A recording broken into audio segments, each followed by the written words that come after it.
Happy Friday, everybody, and welcome back inside the lab to your source for fantasy hockey news and daily degenerate gambling breakdowns, the Locked On Fantasy Hockey Podcast. Today, we're serving up the top overachieving forwards, studs on D, and of course, in the crease, in the fantasy realm that are already over exceeding our expectations early on in this season, and breaking down some of the top news from around the NHL. Thank you for joining us. Let's get this paper. You're Locked On Fantasy Hockey, your daily podcast on fantasy hockey. Part of the Locked On Podcast Network, your team every day.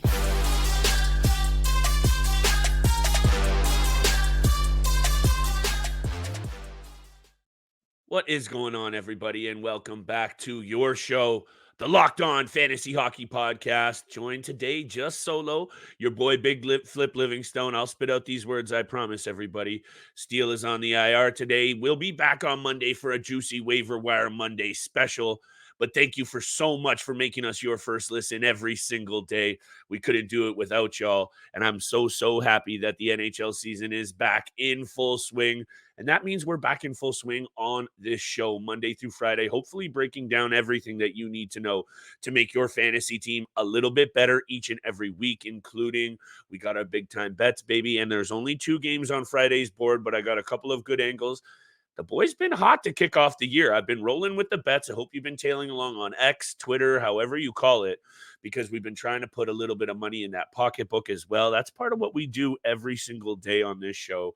Before I get to my top overachieving, exceeding success fantasy studs, these players that are already exceeding our expectations early on in the NHL season that you've got to keep your eyes glued to, I got to break down a little bit of the news from around the NHL just very quickly to keep you guys in the loop. And I'll wrap up the show with a very short Big Time Bets episode. The NHL news reel is firing. Steven Stamkos returns after a 2-game hiatus. But more importantly, Andrei Vasilevskiy on track to be returning at the end of November, potentially December. So if you have him stashed, if you have Jonas Johansson as the guy that's been getting it done for you, I think he's 1-1-1 so far. The numbers aren't exactly jumping off the page, but he's been serviceable. The Tampa Bay Lightning are hanging tough in that Atlantic division. But take a look at what the Ottawa Senators and Detroit Red Wings are already doing. I'm going to talk a little bit about the Red Wings in a bit. And these Tampa Bay Lightning need to buckle up. But I just wanted to mention Stammer is back. Vasilevskiy on track after his surgery to be returning right around the window that they mentioned at the beginning of his injury. End of November, start of December. This is a significant one for this goaltender. And we'll have to see how he does once he bounces back. If he bounces back, I think he will. We're safe on that one. Other news, Jets, Gabe Vilardi, he's out 4 to 6 weeks. I believe it's an MCL, strained MCL, sustained it in the 5-1 loss against Zona the other night, or the LA Kings, sorry. He took a bit of a hit from his former teammate there, and Blake Lizotte went down a little awkwardly. He's going to be out 4 to 6 weeks. This was one of the names on the Jets team that we had our eyes peeled on to see if he could make the most of the changing of the guard in Winnipeg and really take the reins. So far, obviously disappointing. And again, the injury is not something you can predict, but this really takes the wind out of any kind of consistent start that we were looking from Gabe Vilardi. We'll see what happens. Maybe this 4 to 6 weeks, maybe he can cut that in half and get a bit of his, legs under him and confidence playing in that top 6 and that top 9 in Winnipeg, because I really did like the addition, and he was great in junior for the Windsor Spitfires. I think he has got a lot going on for him when he stays in the lineup, and that's something in his young career he's had a little bit of trouble doing. A guy who hasn't had trouble sticking in the lineup is a big bruiser, number 2 on the blue line for the Nashville Predators, and Luke Schenn. 4 to 6 weeks for Luke Schenn. Lower body injury. He was logging around, 15, 16 minutes of ice time in his last game before leaving. He is a physical presence. Luke Schenn, I'm going to bring up his numbers here in one sec, has been right around the league leaders in hits year in and year out. And I know he's not bringing you those offensive category values, but he is a valuable fantasy piece, especially even just with that grit grinder, banger league beauty angle. And when I bring up these hits numbers, let's just dive into this very quickly. The man just throws the body around. Over 300 hits, 270 plus hits, 280 plus hits over the last number of years for Tampa, Vancouver, Toronto for a short stint, now Nashville. A lot of GMs out there probably would have had Luke Schenn. I don't know if he's worth stashing him on the IR. This would really depend on your breakdown in your league. It would depend to me also on what else you have going on your blue line, because if you do have a number of pieces, Luke Schenn might be a drop for me, and maybe you look to pick him back up, because 4 to 6 weeks I don't think is worth eating up an IR slot when you could have others that might be more worthy of that spot, including Victor Arvidsson, who's now out. Some of these other pieces, if you have Vasilevskiy, you're not swapping him out for Luke Schenn, obviously. So in terms of what you do with him fantasy-wise, I might be looking at dropping Luke Schenn and hoping to pick him back up later. What I want to pick up right away before I get to big time bets at the end of the episode, by the way, shout out to all of the listeners, watchers, supporters in the DMs, on Instagram, in the emails. We wouldn't be doing this without you guys, and I really, really hope that we're making your teams a little bit better each and every week, like I said off the top of the show, because that's what we're here for. So make sure you smash that subscribe button, drop us a 5-star review on Spotify, Apple, and wherever you find your favorite and hottest content. Let me get to my players already exceeding expectations. Most of these players had relatively high expectations for the most part. Some not as high as others, but for the most part, these names we are expecting good fantasy seasons from. I'm going to talk about a goaltender who maybe we weren't expecting to have a good season from, and he's definitely exceeding expectations. But let me show a little bit of love to Joel Eriksson Ek. 3 goals, 1 assist, 16 minutes in penalties, 8 shots on net, a game-winning goal, almost 18 minutes in ice time per night, to go along with also 11 hits. He's got 3 power play goals. In terms of fantasy, overachieving, exceeding expectations, this guy is right there at the top of my list. I know my boy Steele would be here to back me up on this Minnesota Wild love. The Minnesota Wild, though, are in a really tricky situation, in my opinion. I've told Steele about this at length. I know they're 2-1 to start the year. They're going to be fighting for one of those top 3 spots. But Matt Boldy being out, I'm worried a little bit about this team's offense so far through 3 games. 11 goals scored. Pretty good for this team. But all of this weight now shifts to some of these guys like Joel Eriksson Ek, who in his career, yeah, he's been solid looking back at his numbers. 61 points a year ago, 50 points the year before that, but he hasn't had to carry the load. And now in his year 27, he's 27 years old. He is going to be one of those leaders in there. And with Matt Boldy out, not as much offensive love to spread around.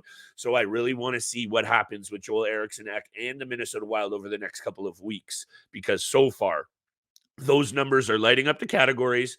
And if you've had him on your team over the first week and a half, he's one of those players that's probably put you in real good position to win these first couple of weeks.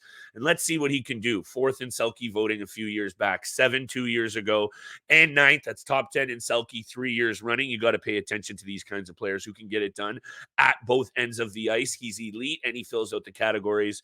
We got a few more of those players that do just that, including a couple of goaltenders that are already surpassing my expectations. And we're, of course, going to talk about my big time bets, not Steele's, just mine, mini 2-game board. But I got to talk to you about our friends from Jace Medical, because today's episode is brought to you by Jace Medical. There are a lot of crazy things happening around the world right now, people, and you never know when you could have that peace of mind where traveling, emergency preparedness in a natural disaster, or instances where you can't get to your pharmacy or doctor. It's happened to me while I've been on vacation in Costa Rica. You never know when you're going to need those medicines that help you stay healthy. Unrest in the Middle East right now, fires in Hawaii, hurricanes and tornadoes across North America. You never know when you're going to have the supply chain shortages for medications or the inability to get the meds that you need in a timely manner. Jace Medical now offers the customizability for the Jace case with dozens of add-on medications. Choose the medications that best fit you and your family's unique needs. The Jace case provides 5 life-saving antibiotics for emergency use, and get ongoing care from their physicians at any treatment-related questions. Doctor created, doctor recommended. You got to be checking out the Jace case today. It is a lifesaver. Checked out jacemedical.com and enter code locked on at checkout for a $20 discount on your order. That's promo code locked on at JASE medical.com. Guys, I'm trying to run these ones and twos without Steele because there is a second ad read right now because today's episode is also brought to you by our friends at Bird Dogs. You know we're loving these Bird Dogs this summer, people. Bird Dogs, you can never take them off. We love them so much. They're comfortable. They fit just right from the clubhouse to the course. You want to be rocking your Bird Dogs. The stretch khaki shorts are designed to fit slimmer through the thigh and leg, giving you a truly sculpted look. The shorts do the exact same thing as Lululemon, but they fit way better. Go to birddogs.com/lockedon and or enter promo code LockedOnNHL at checkout for a free Bird Dogs water bottle with your order. That's birddogs.com/LockedOnNHL for a free water bottle at checkout. You won't want to take your Bird Dogs off, we promise you. Holy people, we're back. I really wanted to hit you with all of the fantasy news that you guys need. Aside from all the updates, aside from these overachievers, this is what we're doing every single day to try and give you that little bit of extra oomph in what you're bringing to your fantasy squad. That extra oomph has been brought by these players. Adin Hill, exceeding my expectations big time already. 3-0, 1.31 goals against, and a .951 save percentage.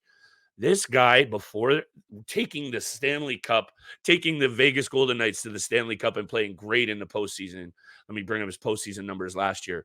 11-4 with a 2.17 goals against and a .932 save percentage and 2 shutouts. This guy has really started to earn his money of $4.9 million a year and looking like a real steal out there. My goodness. Props to this guy, Adin Hill. 6'6" lefty goaltender out of BC. So much to like about his game. And so far, living up to the expectations that come along with getting paid, winning a Stanley Cup, taking that number one, spot in the blue paint in Vegas in front of or behind a really good team that's also just blown the doors off the league to start the season. So props due to maybe that entire Vegas team could be exceeding expectations already early on. But this is the thing that you have to keep your eye on because of such a small sample size with Adin Hill. Yeah, he's overachieving. Yeah, he's exceeding expectations right now for sure. But the small sample size that's come with a goalie that has only before that had about, I think he had here, let's see, between San Jose and Arizona, just over 74 games of NHL action regular season. Got to keep your eyes peeled for these spots that these guys might be overachieving. I think Adin Hill is in a situation, a really good one to continue to win, and I like the longevity angle here. But remember, and maybe remember it with a couple of these guys at the end of my list, that they might be overachieving now, and this is a very, very long season. So don't fall in love too much with some of these pieces per se. Adin Hill wouldn't be one of them, though. And I don't think Alex DeBrincat is one of them either. I think this kid is for real. A lot of us predicted that going to Detroit, playing along with Dylan Larkin, playing in a really good young mix in the top forward group in Detroit, a better team all around, improved on the blue line as well. Lots of new bodies, lots of new faces in the mix in Detroit. The Red Wings are off to a really good start. I think they're 3-1 as I'm recording this right now. Alex DeBrincat, 3 goals on the power play. 2 assists, 13 shots on net, 2 blocks, 2 hits. This and 8 points. Alex DeBrincat is already exceeding expectations, but perhaps the most important angle with this take is the chemistry that he's starting to form with Dylan Larkin. This line with Raymond, Larkin, and DeBrincat, my goodness me, they're looking really, really good, and they're looking really comfortable together. They're almost looking like they've been playing together for multiple years, and it's been 4 games. Yes, again, am I expecting him to stay on this kind of pace? No, but we know this guy has 40-goal potential all day, and I think you're going to see him touch that number this year with relative ease, and you've got to be keeping your eyes peeled. If for some reason this is a player that you might be able to pry off another GM for a good trade and you need a little bit of offensive punch in your lineup, I'd be targeting Alex DeBrincat. It's just right now it's going to be you're going to have to buy so high with this player that maybe you wait. I just think he's on pace already. Well, he is on pace, it's not I think, but I think he is set up for a monster season. If Ville Husso can do his thing with support from James Reimer in that cage, I think Alex DeBrincat is set up with all the support on the back end, with the balanced bottom six in Detroit and what they brought in to support him up in the top six. This is going to be a really special season for the former Erie Otter sniper.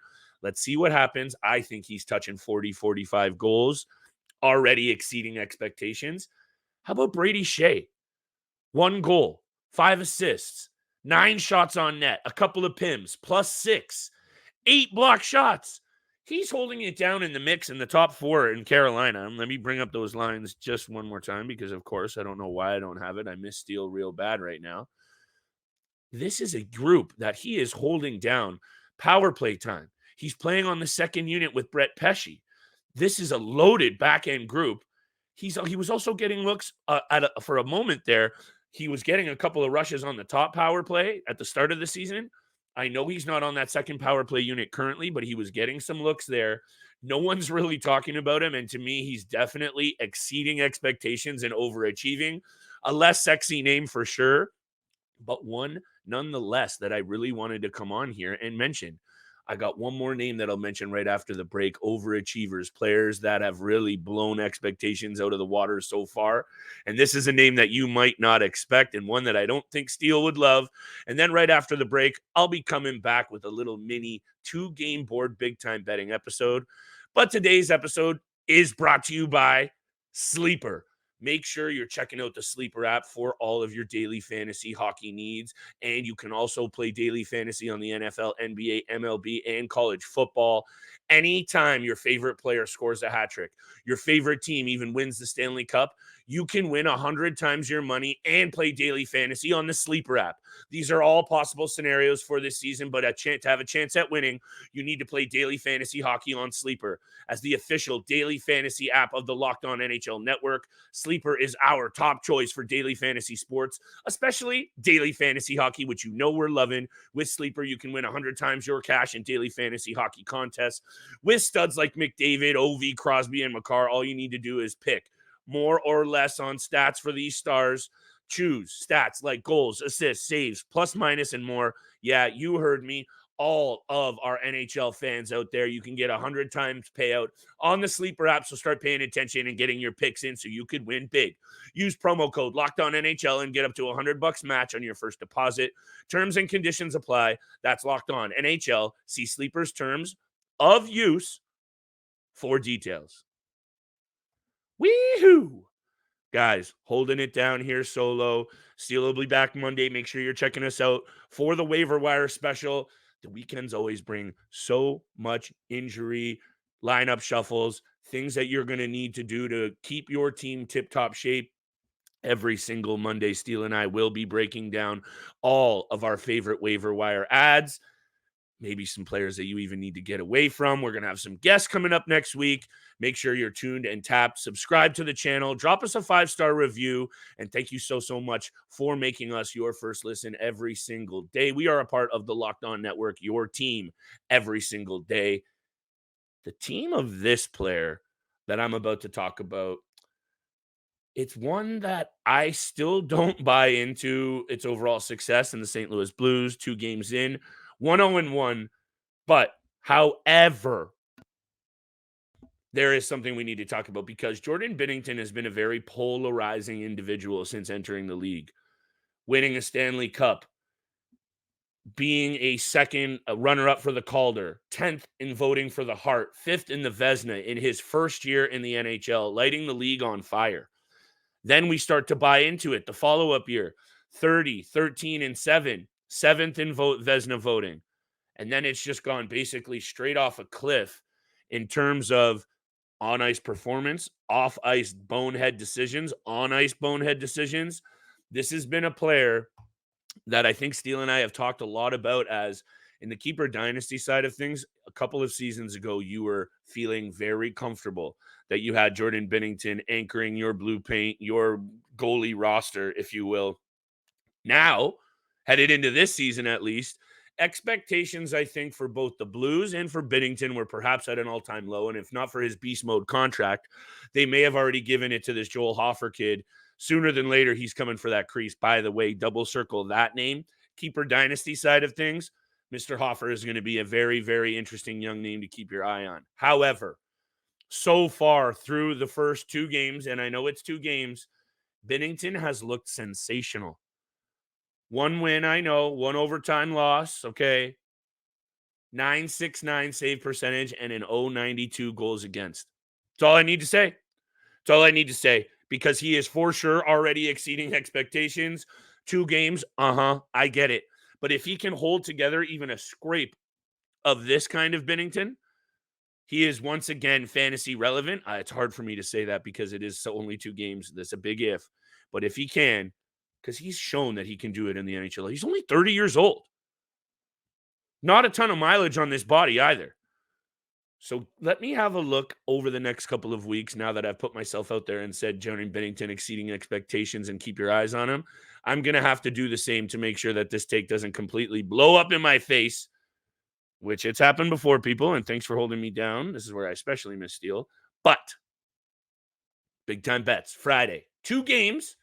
First of all, if you're not following along on Twitter, on X, and getting these free picks in every single night, you're slipping, because your boy's been on a pretty solid heater to start the year. I'm recording midway through Thursday's game, so I don't know how my bets for Thursdays are going. But headed into Thursday, 17-7 record, making some bank. So let's try and keep that rolling tonight, and I'm going to keep this breakdown short because there is only 2 games. Let's start. Let's start with this Calgary Flames game. Calgary Flames head into Columbus. Let me just bring this up here. I looked at this very quickly as a situation where I wanted to bet on the Calgary Flames. There's a lot going on in the news with Columbus. There was already a lot of off-season noise with Matt Babcock's exit. They haven't exactly started awful. 1-2. Lost to Philly, then a nice 5-3 win against the Rangers. But then they just got absolutely dusted aside by the Red Wings 4-0. And I think the offense is what's going to get them here against the Calgary Flames team that can be very defensively stingy at times. And it looks like Dan Vladar is in net on Thursday night. So this is the second half of the back-to-back for the Flames group. But I like them even still. So give me the Flames on the money line. -156. They have points in 8 of their last 10 games against the Columbus Blue Jackets, including 7 victories. So I'm riding with that angle. So let's go with the Flames on the money line as my first pick. Bo Horvat. The New York Islanders are off to a good start, and Bo Horvat is not. Bo Horvat is one of the best all-around players and one of the most underrated over the last few years.